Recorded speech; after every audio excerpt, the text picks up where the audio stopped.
খোদার কসম লিখে রাখেন, ইতিহাস তার নিজস্ব গ্রামার ফলো করে আবার ফিরে আসবে আপনাদের বিরুদ্ধে। এবং আপনাদেরকে ওয়ার্ন করছি, নিজেদের পথ শুধরায় নেন, তা না হলে এমন একটা সময় আসবে ঘুম থেকে উঠে দেখবেন আপনার কর্মচারীরা বলবে, স্যার ম্যাডাম বিমান এসে পৌঁছে গেছে গেটে। সোনার বাংলার নেপো কিডসরা গত পরশুদিন কিভাবে আমার ক্রিকেট বোর্ড দখল করে ফেললো। বলা ছিল রিপাবলিকের কথা, কিন্তু কায়েম করলেন রাজতন্ত্র। আপনার পারিবারিক রাজতন্ত্র কায়েম করলেন। নেপালের কথা মনে নাই? নেপালের আন্দোলন কোথায় শুরু হয়েছিল? আপনাদেরকে মনে করিয়ে দিচ্ছি, এই নেপোকিটদেরকে বাংলাদেশের তরুণরা আবার প্রতিরোধ করবে ইনশাআল্লাহ। বাংলাদেশের ইতিহাস সাক্ষী, these are not tolerated for years and years, for hundreds of years. These have been evident for the nation and the students. These have been the place for evidence. This has happened in the past and shall happen in the future for the same given reason. এটা হতেই হবে। এটা মুক্তির লড়াইয়ের অঙ্গীকার ছিল আমাদের। সেই নেপোকেটসরা আবার বাংলাদেশে নতুন করে সুটটাই করে ফিরে আসছে, যাদের আয়োটা অফ এভিডেন্স কোনো কন্ট্রিবিউশন নাই গত জুলাইয়ের অভ্যুত্থানে, ন্যূনতম কোনো অভ্যুত্থানের কোনো কন্ট্রিবিউশন নাই। এই জাতির পলিটিক্যাল ক্লাসের বেইমানের ইতিহাস নতুন কোনো ঘটনা না, বারবার ঘটেছে। এবং বারবার আমার তরুণরা ঠিক একই কারণে রাস্তায় এসে লড়াই করে, জীবন দিয়ে মুক্তির লড়াইতে আখরে আখরে রক্ত দিয়ে দেয়ালে দেয়ালে লিখে দিয়েছে, বুকের ভেতর অনেক ঝড়, বুক পেতেছি গুলি কর। কারণ এই ঝড়ের সিমটমটা একদিনে তৈরি হয় নাই, বসন্তে বসন্তে শেষে কালবৈশাখী এসে আমার তরুণদের হৃদয়ে সেই ঝড় তৈরি করে দিয়েছে টর্পেডোর মতো করে, যেটা 24 হয়ে ফিরে আসে, যেটা 90 হয়ে ফিরে আসে, যেটা 71 হয়ে ফিরে আসে। এবং আগামী দিনগুলোতেও বাংলার এই নেপোকিস্টদের বিরুদ্ধে এই ঝড় আবার ফিরে আসবে। খোদার কসম লিখে রাখেন, ইতিহাস তার নিজস্ব গ্রামার ফলো করে আবার ফিরে আসবে আপনাদের বিরুদ্ধে। এবং আপনাদেরকে ওয়ার্ন করছি, আপনারা আমাদের শত্রু রাজনৈতিক দল না। কথা শুনে মনে করবার কোনো কারণ নাই যে আপনাদের পতনের জন্য কোনো আন্দোলন আমরা করছি। আমরা শুধু আপনাদেরকে সতর্ক করছি, আহ্বান করছি, কারেকশন করবার জন্য বলছি, নিজেদের পথ শুধরায় নেন, তা না হলে এমন একটা সময় আসবে ঘুম থেকে উঠে দেখবেন আপনার কর্মচারীরা বলবে, স্যার ম্যাডাম বিমান এসে পৌঁছে গেছে গেটে। এক্স্যাক্টলি দেখেন 72-এর সংবিধানে কিভাবে আমাদের সাথে প্রতারণা করলো। বলা ছিল একটা গণতান্ত্রিক রাষ্ট্রের কথা স্বাধীনতার ঘোষণাপত্র ছিল। বাংলাদেশের ইতিহাসে সোনার বাংলায় প্রথম নির্বাচন, the old enough to remember and those good enough to read the books of history, 73-এর মার্চের প্রথম নির্বাচন করেন। বাংলাদেশে জাসদ সবচেয়ে বড় বিরোধী দল ছিল, তাদেরকে কোথাও ইলেকশন ক্যাম্পেইন করতে দেওয়া হয় নাই। 100-র উপর ক্যান্ডিডেটকে পিটায় জেলে ভরে নাই করে দিয়েছে। শেখ মুজিব নির্বাচনের পরে বঙ্গভবনে দাঁড়িয়ে বলেছে, আজকে বাংলাদেশে কোনো বিরোধী দল নাই। শেখ মুজিব বলেছে অন রেকর্ড। তাহলে 73-এর নির্বাচন তার ফল, আর আমার স্বাধীনতার ঘোষণাপত্রে আপনি কি বলা ছিল, আর 72-এর ইনস্ট্রুমেন্ট দিয়ে যে ইলেকশনটা করলেন, এক্স্যাক্টলি আপনি আমার মুক্তির লড়াইয়ের সাথে আবার বেইমানি করলেন, exactly using or excusing with the same instrument of politics.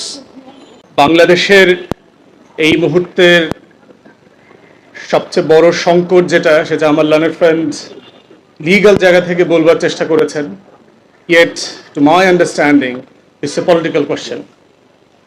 এবং এই সংকটের মুদ্রা কথা হচ্ছে যে একটা রাজনৈতিক প্রশ্নকে সংবিধানের দোহাই দিয়ে আন্ডারমাইন করবার মধ্য দিয়ে যেই কৃত্রিম সংকট অপ্রয়োজনে তৈরি করা হচ্ছে, এই ঘটনা কিন্তু এই সোনার বাংলায় নতুন কোনো ঘটনা না।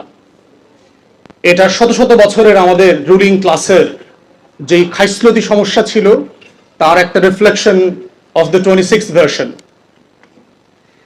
তো সেইখানে আমরা হিস্টোরিক্যালি দেখেন যে জুলাই সনদের মতো একটা স্বাধীনতার ঘোষণাপত্র কিন্তু আমাদের মুক্তির লড়াইতে ছিল 71 সালে 17 এপ্রিল, যেটা আমাদের অস্থায়ী সরকার ঘোষণা করেছিল।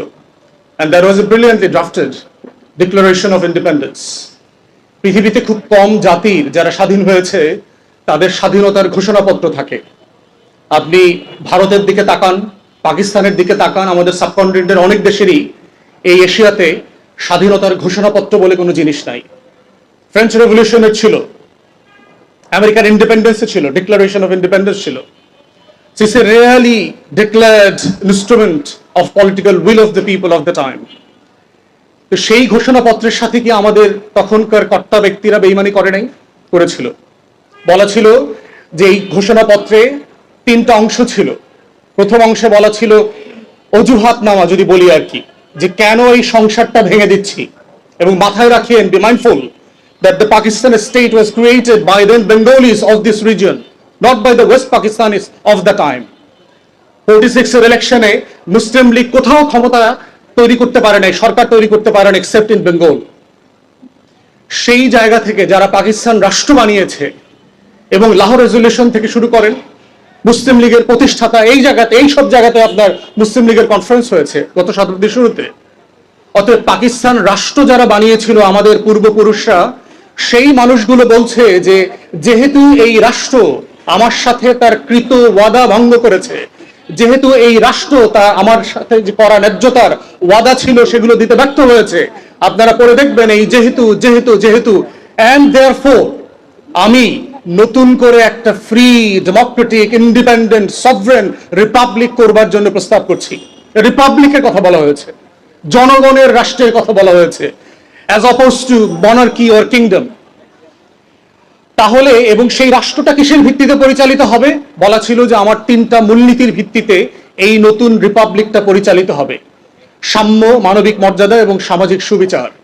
ফ্রেঞ্চ রেভলিউশনের ডিক্লারেশন যদি পড়েন, রাইটস অফ ম্যান, সেখানে দেখবেন যে এক্স্যাক্টলি সেই ভ্যালু সিস্টেমগুলো যেগুলো বলশেভিক রেভলিউশনে বলা হয়েছিল যে এই ভিত্তিতে আমার এই রাষ্ট্রটা হবে।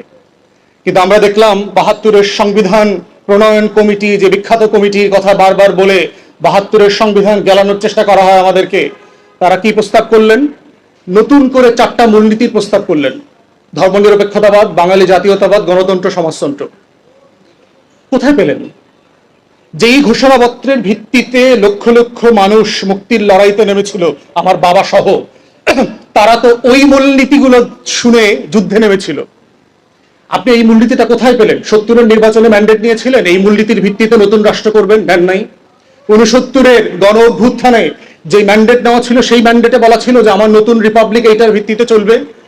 66-তে গণ অভ্যুত্থান হয়েছে, 6 দফা কর্মসূচি দেওয়া হয়েছে, সেখানে কি বলা ছিল যে আমার এই রাষ্ট্রটাই 4টা মূলনীতির উপর ভিত্তি করে চলবে। আওয়ামী লীগের দলীয় গঠনতন্ত্র ছিল, মুক্তিযুদ্ধের 9 মাসের কোনো দলিল, দস্তাবেজ অস্থায়ী সরকারের কোথাও ছিল? ছিল না। তাহলে আপনি সংবিধান তৈরি করে আমার মুক্তির লড়াইয়ের সাথে প্রথম বেইমানি করলেন, এবং যেই ইনস্ট্রুমেন্ট দিয়ে আপনি বেইমানি করলেন, এক্স্যাক্টলি ইতিহাস রিপিট করে ওই সিমিলার ইনস্ট্রুমেন্টকে you are using now against the very popular mandate of the time. 2026-এর ম্যান্ডেটকে আপনি এক্স্যাক্টলি সেম সংবিধান দিয়ে জাস্টিফাই করবার চেষ্টা করছেন। আমার স্বাধীনতার ঘোষণাপত্রে বলা ছিল একটা ডেমোক্রেটিক গভর্নমেন্ট করবেন, একটা রিপাবলিক হবে। সেই রিপাবলিকে দেখলাম সোনার বাংলার নেপো কিডসরা গত পরশুদিন কিভাবে আমার ক্রিকেট বোর্ড দখল করে ফেললো। বলা ছিল রিপাবলিকের কথা, কিন্তু কায়েম করলেন রাজতন্ত্র। আপনার পারিবারিক রাজতন্ত্র কায়েম করলেন। নেপালের কথা মনে নাই? নেপালের আন্দোলন কোথায় শুরু হয়েছিল? আপনাদেরকে মনে করিয়ে দিচ্ছি, এই নেপোকিটদেরকে বাংলাদেশের তরুণরা আবার প্রতিরোধ করবে ইনশাআল্লাহ। বাংলাদেশের ইতিহাস সাক্ষী, these are not tolerated for years and years, for hundreds of years. These have been evident for the nation and the students. These have been the place for evidence. This has happened in the past and shall happen in the future for the same given reason. এটা হইতেই হবে। এটা মুক্তির লড়াইয়ের অঙ্গীকার ছিল আমাদের। সেই নেপোকেটসরা আবার বাংলাদেশে নতুন করে সুটটাই করে ফিরে আসছে, যাদের আয়োটা অফ এভিডেন্স, কোনো কন্ট্রিবিউশন নাই গত জুলাইয়ের অভ্যুত্থানে, ন্যূনতম কোনো অভ্যুত্থানের কোনো কন্ট্রিবিউশন নাই। এক্স্যাক্টলি দেখেন 72-এর সংবিধানে কিভাবে আমাদের সাথে প্রতারণা করলো। বলা ছিল একটা গণতান্ত্রিক রাষ্ট্রের কথা স্বাধীনতার ঘোষণাপত্র ছিল। বাংলাদেশের ইতিহাসে সোনার বাংলায় প্রথম নির্বাচন, the old enough to remember and those good enough to read the books of history, 73-এর মার্চের প্রথম নির্বাচন পড়েন। বাংলাদেশে জাসদ সবচেয়ে বড় বিরোধী দল ছিল, তাদেরকে কোথাও ইলেকশন ক্যাম্পেইন করতে দেওয়া হয় নাই। 100-র উপর ক্যান্ডিডেটকে পিটায়, জেলে ভরে, হত্যা করে নাই করে দিয়েছে। শেখ মুজিব নির্বাচনের পরে বঙ্গভবনে দাঁড়িয়ে বলেছে আজকে বাংলাদেশে কোনো বিরোধী দল নাই। শেখ মুজিব বলেছে অন রেকর্ড। তাহলে 73-এর নির্বাচন তার ফল, আর আমার স্বাধীনতার ঘোষণাপত্রে আপনি কি বলা ছিল, আর 72-এর ইনস্ট্রুমেন্ট দিয়ে যে ইলেকশনটা করলেন, এক্স্যাক্টলি আপনি আমার মুক্তির লড়াইয়ের সাথে আবার বেইমানি করলেন, exactly using or excusing with the same instrument of politics. তাহলে চিন্তা করে দেখেন, এই মুক্তির লড়াইতে এই জাতির পলিটিক্যাল ক্লাসের বেইমানের ইতিহাস নতুন করে ঘটনা না, বারবার ঘটেছে। এবং বারবার আমার তরুণরা ঠিক একই কারণে রাস্তায় এসে লড়াই করে জীবন দিয়ে মুক্তির লড়াইতে আখরে আখরে রক্ত দিয়ে দেয়ালে দেয়ালে লিখে দিয়েছে, বুকের ভেতর অনেক ঝড়, বুক পেতেছি গুলিকর। কারণ এই ঝড়ের সিমটমটা একদিনে তৈরি হয় নাই, বসন্তে বসন্তে শেষে কালবৈশাখী এসে আমার তরুণদের হৃদয়ে সেই ঝড় তৈরি করে দিয়েছে টর্পেডোর মতো করে, যেটা 24 হয়ে ফিরে আসে, যেটা 90 হয়ে ফিরে আসে, যেটা 71 হয়ে ফিরে আসে। এবং আগামী দিনগুলোতেও বাংলার এই নেপোকিস্তের বিরুদ্ধে এই ঝড় আবার ফিরে আসবে। খোদার কসম লিখে রাখেন, ইতিহাস তার নিজস্ব গ্রামার ফলো করে আবার ফিরে আসবে আপনাদের বিরুদ্ধে। এবং আপনাদেরকে ওয়ার্ন করছি, আপনারা আমাদের শত্রু রাজনৈতিক দল না। কথা শুনে মনে করবার কোনো কারণ নাই যে আপনাদের পতনের জন্য কোনো আন্দোলন আমরা করছি। আমরা শুধু আপনাদেরকে সতর্ক করছি, আহ্বান করছি, কারেকশন করবার জন্য বলছি, নিজেদের পথ শুধরায় নেন। তা না হলে এমন একটা সময় আসবে, ঘুম থেকে উঠে দেখবেন আপনার কর্মচারীরা বলবে, স্যার ম্যাডাম বিমান এসে পৌঁছে গেছে গেটে। বিশ্বাস করেন, these are the things happened in the past। এবং এই বাস্তবতাগুলো অস্বীকার করবেন না, ভুলে যাবেন না। ক্ষমতা যেটা করে, চোখের সামনে ছানি ফেলে দেয়, এবং ওই ছানির কারণে যেটা হয়, আপনারা সত্য দেখতে পারেন না, ওই কাচের দেয়াল ভেদ করে। অতএব আজকের এই হীনমন্যতার জায়গাটা কোথায়?